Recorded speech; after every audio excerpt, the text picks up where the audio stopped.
our Tuesday night Facebook Live, where we'll be again chatting with one of our heroes from yesteryear. Tonight, a man who spent only one season in Sky Blue, but was well and truly a hero by the end of that year. Not only with his performances and fiery passion on the pitch, but also his humility and friendliness off it. Yes, all the way from Belgium, please welcome Mr. Danny Vukovic. Good evening. G'day, mate. How are you? Yeah, very well, very well. How are you over there in Europe? Yeah, good. The weather's getting nice now. We survived another European winter, so happy with that. And of course, we're under pretty strict lockdown now, but staying safe, and we're all happy here, so all's good.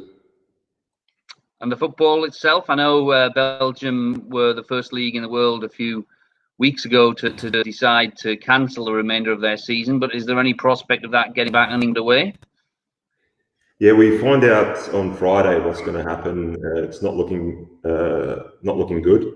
From what I'm hearing, we're going to finish the season and award the title to Club Bruges, who are out in front by quite some margin. But we find out more on Friday. So there's a lot for them to decide.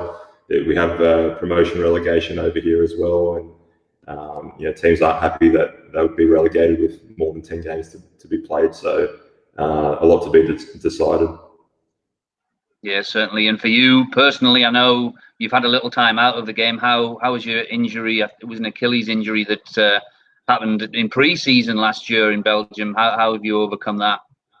Yeah, it was a bad injury, ruptured Achilles, out for a good 6 months before I could really get back onto the pitch and start. I'm only really getting to 100% now, which was to be expected. It's about 9 months post-surgery, and I was pretty much going to play a reserve game, and then the restriction came into place. But it's going good. I actually played the first game of the season this year, and then in the lead up to the second game is when I ruptured it in the gym, and devastating, of course. Missed Champions League football and missed the whole season, so can't wait to get back and start playing again. Because Genk, I think, were they in Liverpool's group? Was that right? They were, yeah. We had Liverpool, we had Napoli, and Red Bull Salzburg. So I missed out on some massive games. I watched Liverpool here in Genk. It would have been incredible to play, but of course it wasn't to be. But it's given me added incentive to keep going and keep pushing to try to get there again. Well, it has been a great couple of seasons in Genk. We'll come back to that shortly, but let's just pick up where you started at Sydney FC back in 2016 during the off season. I know you came back, and it was well documented that you came back for a lot of family reasons, obviously with what was happening with Harley, your son, but also I'm guessing you were looking at the squad that Graham Arnold was putting together during that off season. Josh Brillante, Michael Zulo, Alex Wilkinson all signed up, and we went on to sign Bernie Abini and Bobo as well. Was that another big factor in your decision to return home, I suppose, because you're a Sydney boy at the end of the day? Yeah, I think that all played a part in coming back. Not only what you just mentioned, of course, the family reasons, but linking back up with Arnie and John Crawley, Andrew Clark, these types of people. I knew I was just going to be putting myself in a great environment, and I don't think we ever envisaged at that early stage just how good the season was going to be. But I knew it had the makings of something special, and I'm so glad I made that decision. Was there a moment in that pre-season? Obviously, we were playing FFA Cup games in that pre-season. We got to the final of that competition, of course. But was there a moment when you thought, actually, this team is really beginning to click here?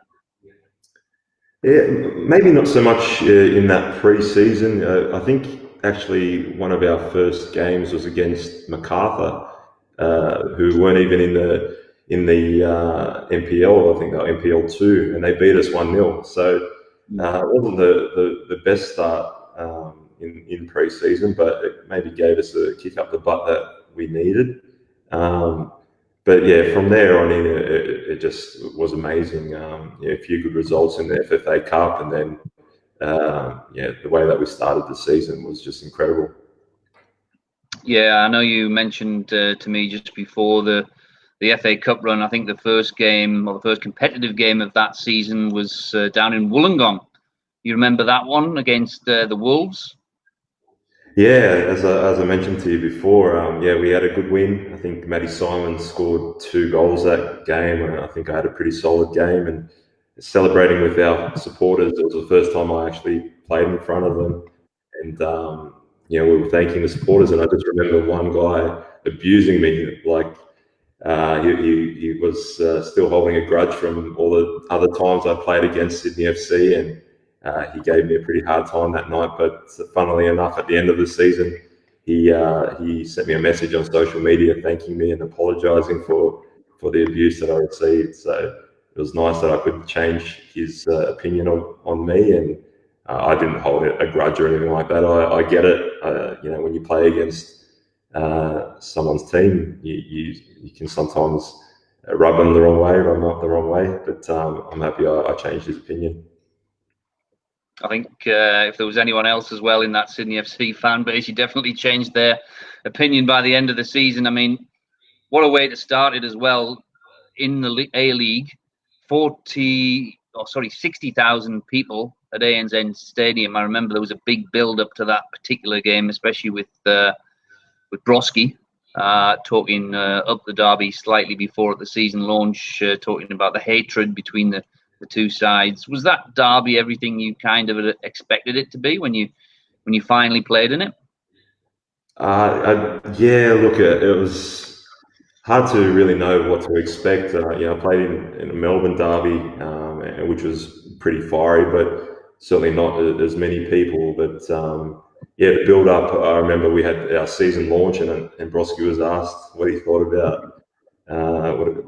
about Western Sydney, and he said that we hate them. And I'm not sure that I hated them at that stage, but it was good to sort of get the fire into everyone. And it was an amazing build up, 60,000 people, pretty cagey game, as I remember, 0-0, and then we just came out and blew them away in the second half, and it was just the perfect start to the season. Yeah, we did. Were you particularly expecting to start the season in goal? Because obviously you'd come in, and we had Vedran Janjetovic at the time, who had been the number 1 goalkeeper for the last couple of seasons. So when you actually came into the squad, I assume there was a position up for grabs, and you were both to fight for it in that early part of the season. Yeah, I've never really played in a season where I've thought I was guaranteed a spot. Maybe others felt that I was, but I've never looked at it that way. And as I saw it, I was fighting for a position, and I was hoping to play, of course, but I knew it wasn't guaranteed. But happy that I got the nod, and I got to play in behind an amazing team, and when we're doing so well, it was easy for me to sort of hold on to my position there. Well, that 4-0 win at ANZ Stadium, the first up game of the season, really stood the team in good stead. There was one moment, I think, that everyone probably still looks back to concerning yourself. Do you remember I'm just going to show it here. Yeah, the actual moment after the third goal. I think Brandon O'Neill's free kick, I think it might have been. Yeah.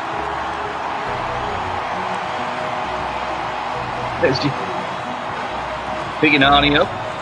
I'm getting goosebumps watching this. It's so cool. It's just the emotion of it all. I knew how big the game was, and basically when that goal went in, we kind of knew that was it. We'd won the game. So all the boys were celebrating down the far end. It was pretty far for me to go, and Arnie was the first person I saw. So I ran over and picked him up, and a lot of people thought that he wasn't happy with that, but because he started screaming at me. But he was only screaming at me to make sure that we kept the clean sheet. You know, he wanted to win, but he wanted us to keep the clean sheet from there on in. So yeah, just an amazing moment. I've got goosebumps. So I hope you show some more videos so I can we got them. We got a few more coming up. I mean, sweet. None of the next game, unfortunately, but that was another 4-0 win against Central Coast Mariners back at home, first home game. So that must have really kind of set the scene. And in fact, I don't think we conceded a goal for the first 5 or 6 games until we played Melbourne Victory, maybe in about round 6. Yeah, it's just the perfect start. You know, with the win against Western Sydney, and then to come home and to again dominate from the first minute to the last. 4-0, perfect start, and you know you sort of build that confidence high from the start, and we sort of rode that wave for the remainder of the season. Of course, there was a few little hiccups along the way, but all in all, it was you couldn't ask for a better start. Yeah, but the November brought about that FFA Cup final down in Melbourne against Melbourne City. I think you'd already won a FFA Cup winners medal, and probably played in a couple of the finals, one for Perth, one for Victory itself.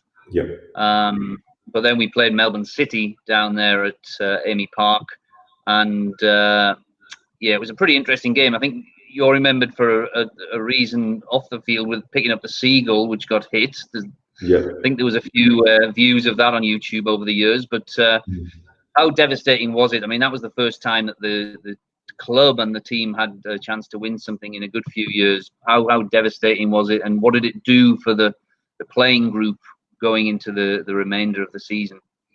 Yeah, of course, it was disappointing to lose, and for myself, it was another final that I'd lost. I think maybe my fourth or fifth maybe final.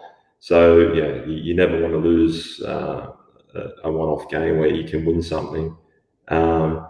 I don't remember the game all that well, but what I do remember, we didn't play our best that night. Of course, playing away from home in a final is always difficult. But yeah, that was the most disappointing thing about it, that we didn't play our best, because I think if we did, we would have won that game quite easily. But it's a cup final. The best team on the day wins, and unfortunately, it was Melbourne City. Yeah, I remember as soon as Melbourne City lifted the trophy, obviously the team were there to applaud them, but as soon as they lifted the trophy, all of the boys turned and walked off the field, and you could just sense that there was a determination again, as you say, to go on and do something good after that season, because I think we came back pretty strongly the week after. Defeating Newcastle. From memory, we had Newcastle away the next game, which I think was only a few days later. Not an easy place to go. They had a pretty decent side, but I think we got a 2-0 win there. And that's what we said with Arnie after the loss to Melbourne City. It's just a speed bump. We leave it here and we move on, and we focus on the next game, and that's what we did. It was a disappointing loss to Melbourne City, but again, maybe put that fire in us to continue the good form in the season proper. It was also around about that time, I think the word Invincibles came out in one of Arnie's press conferences. I don't know if it was deliberate or not on his part, or whether it was just something that came to him sort of in the heat of the moment. But did that help or hinder the cause in your sort of mind when people started talking about Sydney FC going through the entire league season unbeaten? Firstly, I'd say it was deliberate with knowing Arnie. He generally, there's a reason behind a lot of what he says, and I'm not sure if we all believed it at that stage, but that's the psychology that Arnie likes to use, and I think that's something that he's developed in his coaching over the years. He believes in his team. And when you hear your coach speaking like this about his players, about his team, yeah, you slowly but surely you start to believe it as well. And yeah, we got to a point where we thought we could win every game, and we went into every game thinking we were going to win it. And the good thing about our team was that even when we didn't play our best, we always knew we were in the game. We never lost. We lost 2 games in the season, one FA Cup final, and of course the one to West Sydney, but it was by 1 goal, and everything else we were in it. We just knew we were always a chance, and that was something that you don't have at every club that you play for. So it's nice to be a part of that. Were there any particular games that stuck out for you? For me personally, the one on Boxing Day down in Adelaide, the 4-0 defeat of Adelaide. Was there anything else throughout that season that particularly stood out in terms of the games? Lots of them were fantastic, obviously. Yeah, there's a few that were important, I guess, to keep the momentum going. That one that you mentioned around Christmas, I think Boxing Day, going into that week, everyone loves Christmas. You want to celebrate with your family and friends, but Arnie sort of sat us down and said, this isn't a time to celebrate. Our time to celebrate will be at the end of the season. And we went into that game on Boxing Day. We trained on Christmas. I think we flew out on Christmas Day, so didn't really get to see the family all too much, but we went down there and we blew them away. And another one was against Melbourne City after we lost to Western Sydney, another sort of important game to get back on track. It would have been easy to sort of lose a bit of form after losing our first game, but we just got straight back on to what we were doing, and we went to Melbourne and got the 2-0 win, and again, another very professional performance. Yeah, I think after the defeat to Western Sydney, which cost us obviously the season undefeated, the club went something like 8 out of the next 9 as winners and only 1 draw away in Wellington. So it showed that whenever the chips were down for one particular game, that team in particular could bounce straight back. Do you feel at all, I wouldn't say cheated, but do you feel a little bit disappointed with that one game that we lost at Western Sydney? Yeah, under the circumstances. Yeah, we're one game really away from having that Invincibles tag, so that of course hurts a little bit, but maybe it was what we needed to kick on like we did. And you mentioned that we went on that run afterwards. The draw to Wellington Phoenix, we actually conceded in the 93rd minute, I think it was, Michael McGlinchey header. We were dominant, and we were throughout the whole season. And you don't know why things happen, but maybe that loss happened for a reason. Yeah. And then we went on to the final series, obviously having wrapped up the Premier's Plate. I was speaking to Wilco just a couple of weeks, or maybe last week it was, I think, and he said a lot of the boys felt a bit more nervous about the semi-final rather than the actual final, just because of the fact that the club had gone through the season and had such a fantastic season. I think record points of 66, goal difference was a record number of wins, 12 record number of clean sheets in 16, and only 12 goals conceded all year. So it was a fantastic achievement on all parts of the club and the team.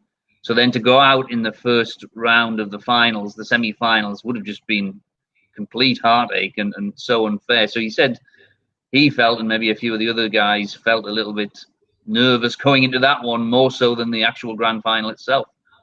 Yeah, I think I was probably equally as nervous in that and the grand final. I get nervous every game. I kind of feed off that a little bit, but I think if we were to go out in the first hurdle, all those things that we achieved throughout the 27 rounds, all the records, it would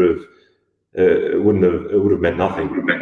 If you don't become champion after a season like that, it's all for nothing. So that's probably the nervousness that some of the players were feeling. But for me, it's just yeah, I get nervous every game, so it doesn't really, I can't really put it down to that.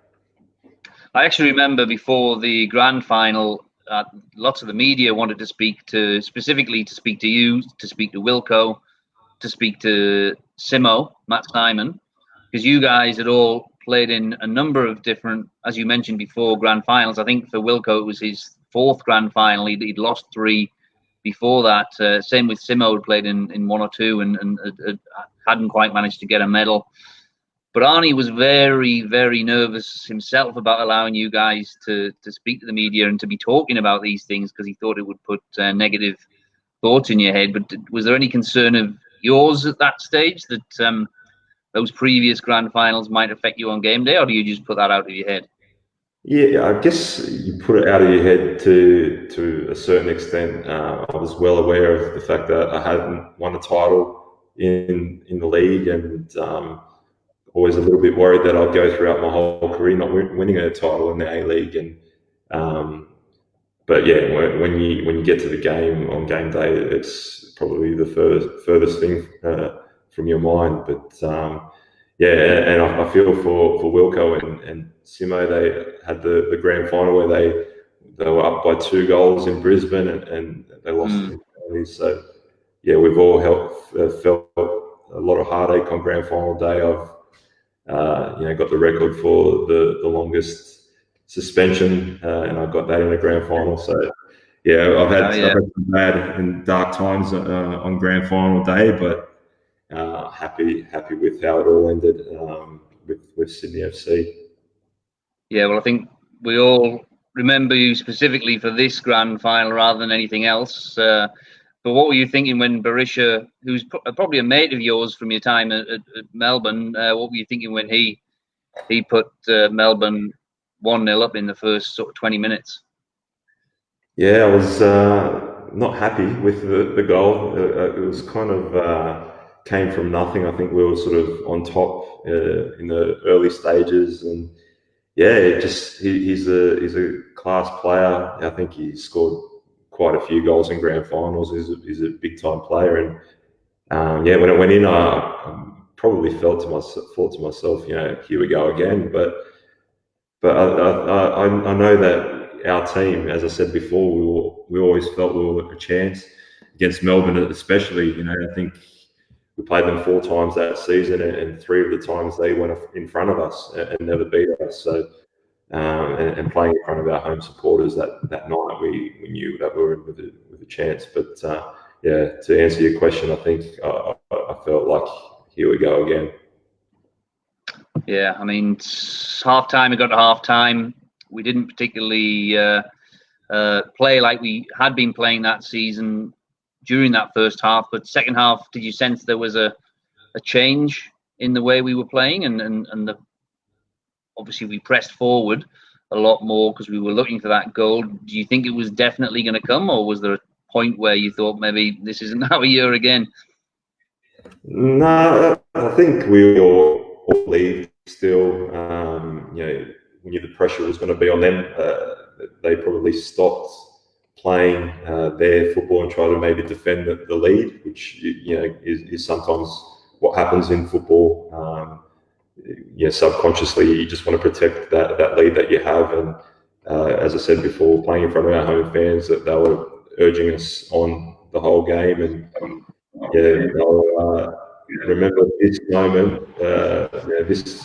This moment again, the goosebumps are starting. But like Ryan Grant goes on the floor here now. This is awesome, man. I watch this quite often.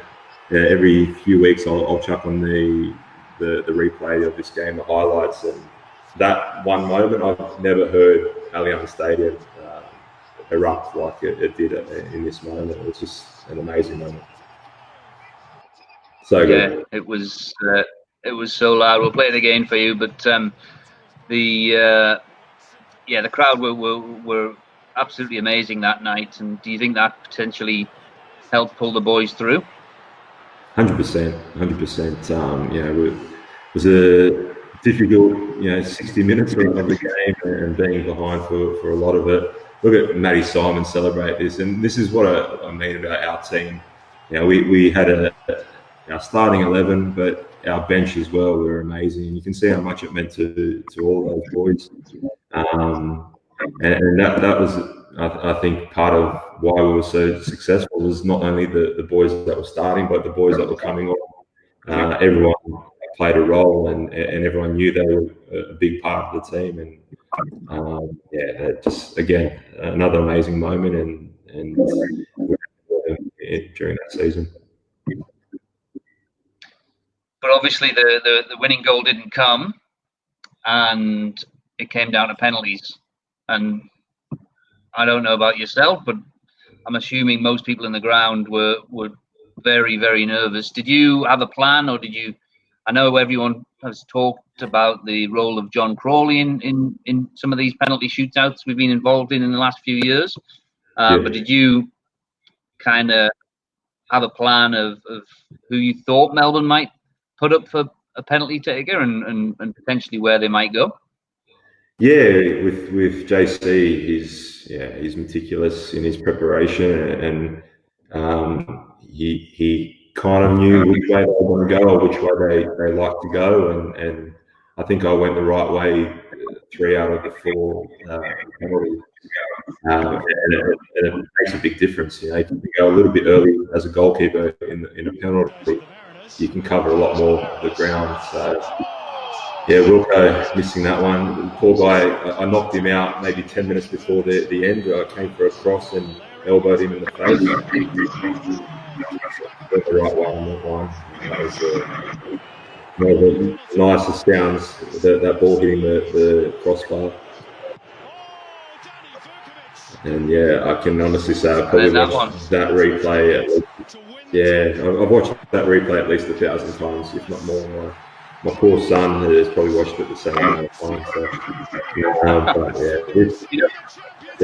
what a night! Like this will stay in my memory forever, and I'm sure everyone involved with Sydney FC will stay with them forever. Especially the ones who were there in that ground that night. It's just such an amazing moment, and thankfully we came out on top. It would have been devastating had we lost. Yeah, you mentioned Wilco just before. I've actually got a photo to show you, which I think happened about, as you say, about 10 minutes earlier or before the penalty shootout. You did actually take him out. I don't know if you can see that, but I think he must have been a little bit groggy after that happened. And it actually wasn't just Wilco. I don't know if you remember in that grand final, but Zuul as well. I was hurting my team. I should have been trying to hurt the Victory players, but I smashed Wilk, and I had a nice soft landing. Here we go. That's the thing. How Zuul's got up after this is something that still amazes me today. I was actually speaking to him a few weeks ago, just messaging about this moment. I'm literally a 100-kilo player landing on top of him. He got up and he kept playing. Wilco, I'm telling you, Wilco was knocked out after the elbow. Got up, finished the game, and just superhuman efforts from the both of them, and that's what you need in grand finals. Yeah, it certainly is. I might just show those penalties again, because there was another thing that I wanted to bring up with you, because Wilco mentioned this to me last week when I spoke to him about your lack of celebration after you saved the penalty from Rojas. He said usually Vuk is such a man who wears his heart on his sleeve, and he's an emotional guy and gets very passionate and fiery about it all. But when you saved this penalty, you probably knew the situation that we were about to win if Ninkovic scored. But were you just trying to contain your emotions at that stage? That's what Wilco said. He vividly remembers you doing that. Yeah, you don't want to celebrate too early. It's not one until that ball goes in, but I knew the situation. I knew the position. By saving that penalty, what we were about to achieve, and I knew Ninko was about to step up, so I knew there was a good chance we were going to win. But yeah, I just didn't want to celebrate too early.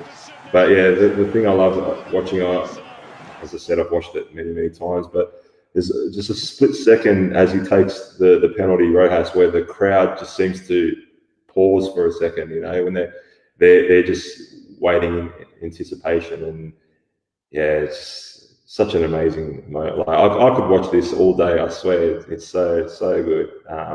And yeah, as I said, my first grand final, and to cap off what an amazing season in that way. It was just such a special moment. Yeah, it certainly was. Pumping up the supporters. I reckon half of my photos from Sydney FC are me just celebrating like that with the supporters. It's for me. What about that one? That was the next day. It was in the mall there. Yeah, my brother was in there somewhere in the crowd. He was messaging me. There's thousands of people in there, and I managed to spot him about 50 meters in. I think he's actually watching. I saw one of his comments come up before. So to my brother, how you going, mate? I miss you, man. But this is what it's all about. And another story actually about Wilco. After the elbow he copped from me, he had a massive lip, and the poor guy had to drink his beers with a straw. He couldn't actually drink his beers properly. So I was apologising to him throughout the night. But yeah, he took it like a champion. Well, we spoke to Jordi Bosch a few weeks ago, and he said that the party went on for about 3 weeks. But he was somebody who had to come in during the middle of the season. I think Matt Yerman left to go to Korea. Seb Ryle got an injury, and we had to bring Jordi in. Was that something that kind of flustered anybody? I mean, you had Wilco, Ryan, Zules, and obviously the rest of the team, but that was your back four. Did it? He seemed to fit in seamlessly. Obviously, there's good players around him and yourself as well. But was that an easy thing? He fit in perfectly. I think we all trusted Arnie's decision. I think he showed with the team that he put together that he knows the players that he's bringing in, especially the foreign boys. He got it perfectly right, especially in this season. And Jordi's he's a confident guy, typical Dutch. He's full of confidence, and he slotted in perfectly. A few times he sort of got a little bit too confident and ran forward, and he's supposed to be our last line of defense. Sorry, and he's attacking the goal. But he was one of our best players in the second half. But you can say that about everyone, really. I think everyone had the season of their lives, and everyone contributed to the championship. Would you say that was your best season in your career? Certainly in terms of Australian football, I suppose. Yeah, I think so. I think it was pretty easy to look good in that team. But playing in behind those guys, I was always confident. And as a goalkeeper, when you're confident, I think you're able to play at your best. I think you just look at the stats, as you said before: 12 goals conceded, 16 clean sheets. You can't say that I had a better season anywhere else. So, season to remember. Are you still in touch with any of the boys now? I think you mentioned Zules before.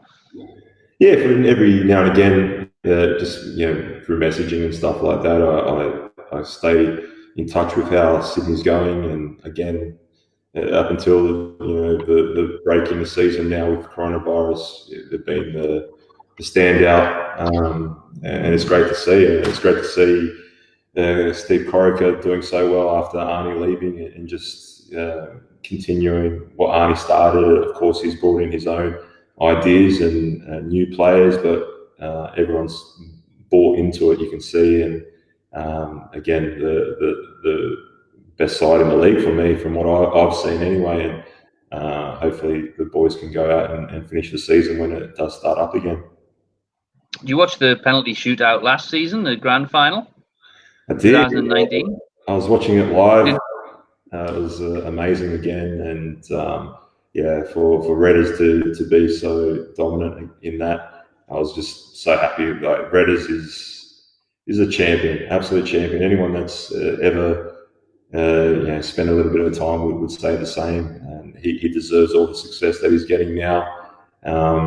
He works so hard, and I'm so happy that he could just do what he did and absolutely psych out Santalab and smash the ball. I don't even know if they got that ball back, but it's so good to see.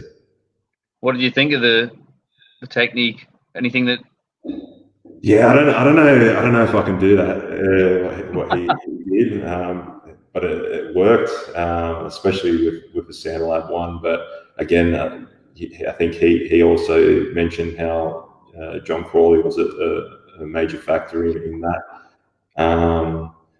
It was just amazing to see. Sorry, I just got a bit sidetracked because I got Ryan McGowan. I've seen wrote a question here: who scored the best halftime heroes goal you've ever seen, where and when?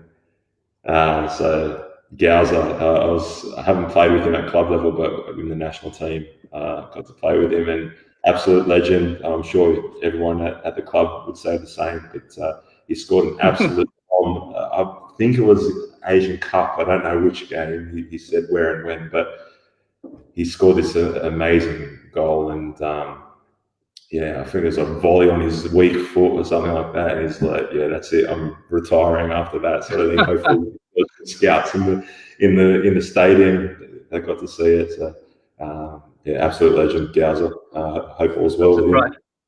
I am surprised he's never mentioned that, to be honest, because he hasn't. But I'm sure he'll tell you about it. Well, to talking about the national team, that season that we had in 2016-17, you eventually made your first international appearance for the Socceroos and saved a penalty, I remember. Then you went to the Confederations Cup. That, I presume, was always a big dream and something that you've wanted to achieve in your career. And then the next season to the World Cup. How was that for an experience? Yeah, actually, I went to the Confederations Cup, and then before the World Cup was when I got my debut. We had the lead-up game. It was against Colombia. Came on in the second half, gave away a penalty, and then saved it. So, just crazy. It was on my birthday as well. I think my 33rd birthday in London. Just a dream come true. I've been a part of the national team setup for a long time, since my early 20s, and then for a long period I was away. I wasn't playing my best football, and deservedly wasn't a part of the national team. But to finally make my debut in my 30s, I think I'm the oldest debutant in Socceroos history. So I'm really happy with, and I never really considered myself a Socceroo until I played my first game. So it's nice that I've been able to do that, and I want to be a part of the setup for as long as I can, especially with Arnie involved, and Clarkey, and now John Crawley, the new goalkeeper coach for the national team. I just can't wait for it all to start up again, and hopefully I can still be involved. And starting the season with Genk again. You've had two fantastic seasons there. Obviously, first season you were there, played all season. I think you may even have played Europa League games over there. And second season you were there, won the title, which was a fantastic achievement for, I believe, for a club like Genk, who are not always fancied as one of the big teams in Belgium. So first season, I got Player of the Year. I started off the season pretty poorly. I think I put a little bit of too much pressure on myself to come in and sort of resume the form that I had from Sydney FC. But once I got used to how things were done over here and the level of football, I got back to my best, helped the team qualify for Europa League, and then in that second year, played Europa League, which was amazing. Played against Besiktas in Turkey. Crazy atmosphere. We beat them. I think it was their first loss at home in over a year, and then we went on to win the title. Just amazing. Our club here in Genk is a bit of a selling club. They like to develop players and then sell them, and once every 10 years they generally vie for the title. So as it turns out, we won the title, and then we sold all our players. We've lost now 6 or 7 players. A couple are playing in the Premier League, Serie A and stuff like that in Spain as well. But yeah, I've had some amazing moments over here in the short time that I've been here. So the last 4 years since starting at Sydney FC, things have just taken off, and it's been an amazing ride. Yeah, we actually got a couple of other questions from some fans, a couple along the same lines. But you might be enjoying yourself in Genk, but have you ever considered a return to Sydney FC in future? And do you miss us? That was another one from Melissa. The first 2 were from Toby and Baden, and then Melissa. Yeah, I would never rule it out. I love the club and love the supporters, and I'll never say no. Of course, I miss everyone there. It was an absolute pleasure coming in every day and spending time with everyone there. So of course, I wouldn't rule it out, but I want to stay over here as long as I can and keep pushing it and try to go as far as I can in my career over here. And one day, if Sydney FC will have me back there, then maybe. But you're in good hands at the moment. You've got an amazing goalkeeper in Redders there, who's a beast. So if it happens, that'd be lovely. If not, maybe I can come back as a kit man or anything. Who knows? But I'll be back one day to say hello for sure. Fantastic. One in the feed there from Sash Petrovsky. Yeah. Which striker has the best strike rate in terms of training and teams you've played with? I'm sure he's going to want me to say him. He'd be up there. He's an absolute legend to play with. Sash, I played with him at the Mariners, and I think somewhere else, maybe at Parramatta Power for a little bit as well. But legend of a guy. I don't want to tell too many stories about him because he's a good guy, and glad I got to play with players like him. He told a few stories a couple of weeks ago. Don't worry about that. So when we had him on here, so I missed it. He's a great guy. I was actually there when he scored I was sitting on the bench for the Socceroos when he scored his goal for the Socceroos. So super player. Fantastic.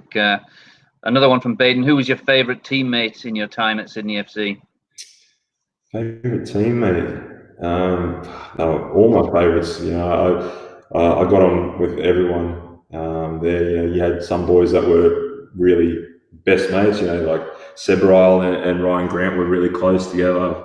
But I was just friends with everyone. I spent a lot of time, obviously, with Redders, being goalkeepers, goalkeepers union, and with JC and things like that. But we all got on really well, and I think that's what was part of our success. You could see that when we went onto the pitch.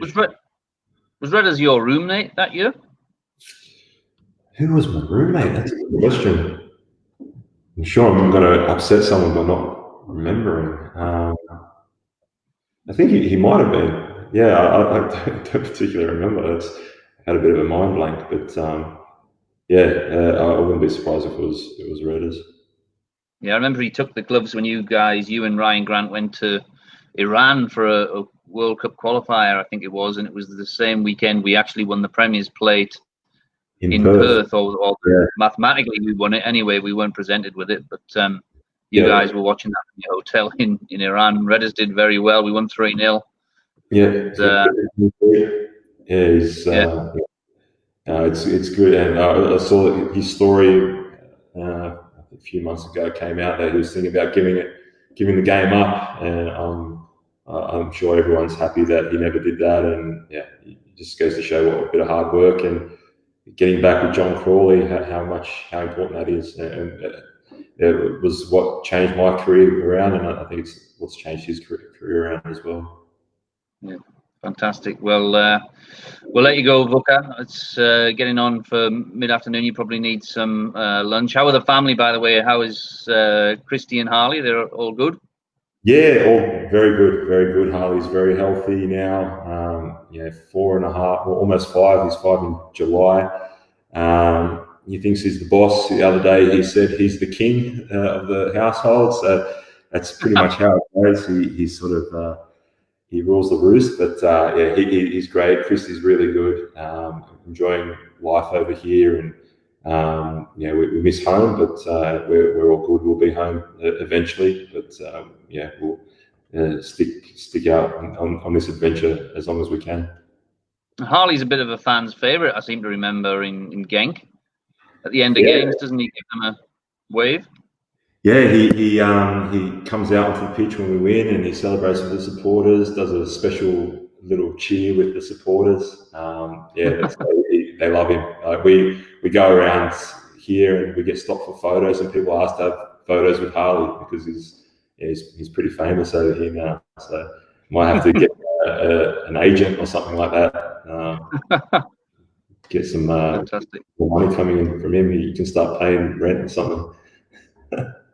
Yeah, fantastic. Yeah, he's a little star, and you were a big star when you were here. Thanks very much for having a chat tonight, Vuka.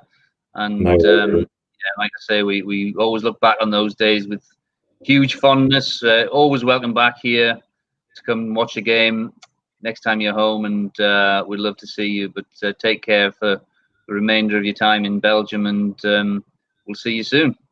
Thank you. Thanks for having me. It's been a pleasure. And, hello to everyone back home. Miss you all, and look after each other and be safe, most importantly. Thanks, Booker. No worries.